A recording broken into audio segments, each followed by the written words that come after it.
Greetings cinephiles and Na'vi alike, welcome to Beyond the Credits, where today we're going to be talking about the closing chapter of a franchise 16 years in the making, Avatar: Fire and Ash, where we once again follow Jake Sully and his family as they attempt to live in peace with the Water Tribe, but the Sky People and General Korach return, this time allied with an evil group of Na'vi called the Ash Tribe, led by Varang, a sadistic leader who aims to destroy Awa and spread her fire across Pandora. That's all I'm going to say without spoiling anything. Please like this video and share it with a friend, please. I need this, bro. Woo boy, Avatar: Fire and Ash. This is going to be a good one. To be real, this franchise in my opinion, is one of the strangest enigmas I've ever seen in cinema. Mainly just because the Avatar franchise is simultaneously one of the most creative and visually incredible universes in all of fiction, while also, on the other spectrum, being one of the most generic and repetitive stories in all of fiction. It's like the definition of style over substance, in my opinion. The only thing, like I said before, in my eyes, that was the reason for Avatar's monumental success was James Cameron's eye for visuals and world building, which I won't lie, they are fire. Like, they are so nice to look at, and they're so interesting, in my opinion. A visual marvel unlike anything audience has ever seen before, and honestly still makes me depressed, not because it's aged badly, but it's just a testament to how much better CGI was back then compared to now. Like, oh my god! However, the first film story, it's kind of meh, let's just be real. But that is something that got a lot better in the franchise, especially with the follow-up Way of Water,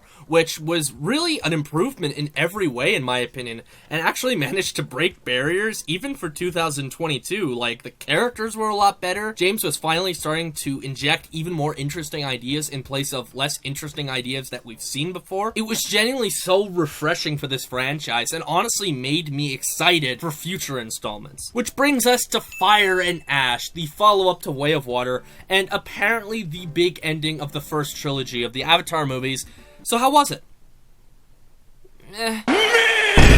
Like, we're gonna talk about this in a second, but if this is really what they're doing 3 movies in, maybe it's time we let James Cameron go see his family again after 16 years. Like, don't get me wrong, I had a good enough time with this film, but I have so many goddamn nitpicks that I can't in full confidence say that I really loved this movie, and this film was what I wanted in the trilogy over 10 years in the making. Like, no, I can't say that. But before we get into the negatives, let's start with some positives, because there is some good stuff in this movie. The first thing that I gotta say, and this is the most obvious fucking truth bomb you've ever heard, this film looks fucking beautiful. Like, Pandora has never looked so goddamn good. And once again, just like the last film, I think this film does a lot of favors for the newer characters that were introduced in Way of Water, like Kiri and Lohawk. This time around, I felt like his character specifically got a lot more time to shine, which does have to do with the ending of the second film, and kind of ties into his arc in this film, and I honestly thought they did a fantastic job at developing his character, because a big nitpick I had with Way of Water was that I found him very annoying. Like, I didn't really feel like he served that much of a purpose, just besides to be the character that needs to get better and wants to live up to his dad's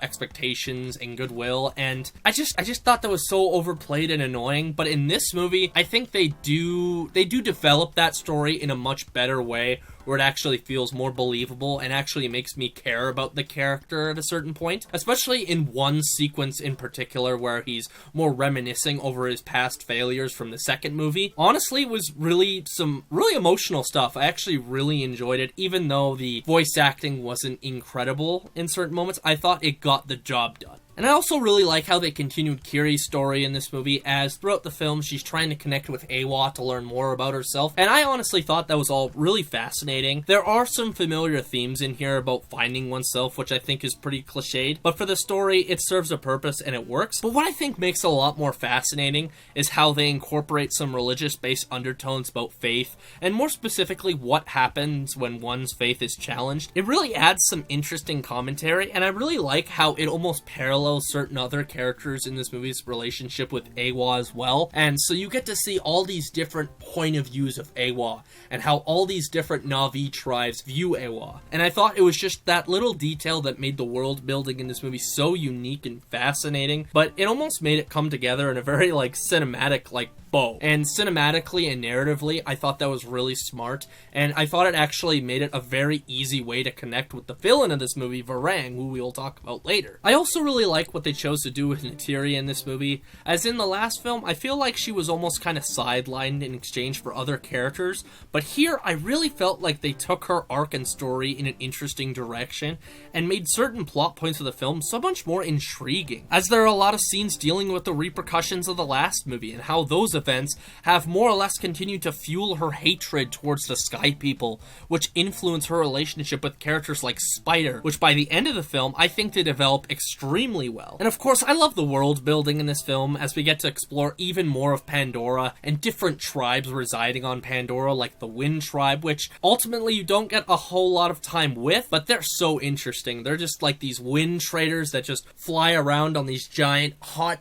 air balloon squid things that visually just look spectacular, and it's really interesting to see that different perspective of what Pandora is like. And then the topic of my next positive, the Fire Tribe, or the Ash Tribe, led by Varang. She's played by Una Chaplin, and they were probably my favorite part about this movie besides Kiri, being this tribe of Na'vi who, instead of embracing and respecting Awa, denounce Awa's teachings and are incredibly ruthless to other tribes. Like, there are certain sequences that are honestly kind of shocking. They're like, holy shit, like, wow. Even though it is PG-13, like, it is extremely interesting to see how far they go and this different perspective of the Na'vi. They felt like an actual force in this movie, and their backstory and culture was really cool innovation to this universe, once again exploring the cultural divide between all the different tribes of Na'vi, but more seeing it from the other side of the spectrum. And Varang as the one leading this clan was awesome, and I'm not gonna lie, James, you're one freaky guy, because when it comes to blue people, I won't lie, she was a little bit hot. See what I did there? That was not meant to be a pun, but it was anyway, because, you know, the Fire Tribe, you get it? I'm gonna stop explaining the joke. It was never funny. But I genuinely really liked her character and thought she was really menacing. But more importantly, I really liked her relationship with Miles Quaritch in this movie, the antagonist from the first two films, played by Stephen Lang. As in a weird way, through Varang, you learn a lot more not only about her, but about Quaritch as well. And their dynamic and relationship was not only really well developed, but honestly pretty hilarious at times. Seeing Coral fall for like a crazy fire lady after being very clearly established as like a full-blown racist is... it's kind of hilarious. Like, it's things like that that made elements of this film feel a lot more different compared to the first two films, and that's really what I wanted to see. But however, on the flip side of that statement, I felt like this movie, besides a couple moments, does the complete opposite of what I wanted them to do, and in terms of key plot points, not only retreads what the first film did, but literally the last film. There were genuinely sequences that were unironically almost completely ripped out of those other films and just put into this film with a different coat of paint, down to like beats of certain scenes and even music. It got to a point where I kind of just wished I was watching Way of Water again, because they don't necessarily do anything with these plot points or scenes that the other films don't do infinitely better than this film. So it almost just feels like a giant hodgepodge of all these different ideas, and almost just like an alternate ending to Way of Water. Like, the only thing that really makes this film different is the Ash Clan. Like, that's it. That's it? And I just want to state, I know that there are articles, and I know James Cameron has gone on record talking about how Way of Water was a much larger story that he wanted to explore way more lore in that film, but simply just didn't have the time to explore it, so he made it into more another film, which is this film. But even with that being the case, with Way of Water existing, it just makes this film feel so much more repetitive and just like we've done this before. And it gets to certain points in the third act where it literally is just the same thing. It's the same thing. Nothing feels different. And I think that was my biggest problem with it, is that because even though it had these new ideas, the older ideas and the stuff we've done before just overpowered it. So it just feels like the same movie with just a slight amount of different stuff added in. And I don't feel like they add or explore nearly enough to justify this film as its own thing, especially with the Wind Traders, which I talked about a little bit earlier. They're in the film for like 2 minutes. Like, they're cool as hell, but they're in the film for 2 minutes and then they're gone. Like, why couldn't we have spent more time with them and learned about their culture instead of going back to the water tribe? Like,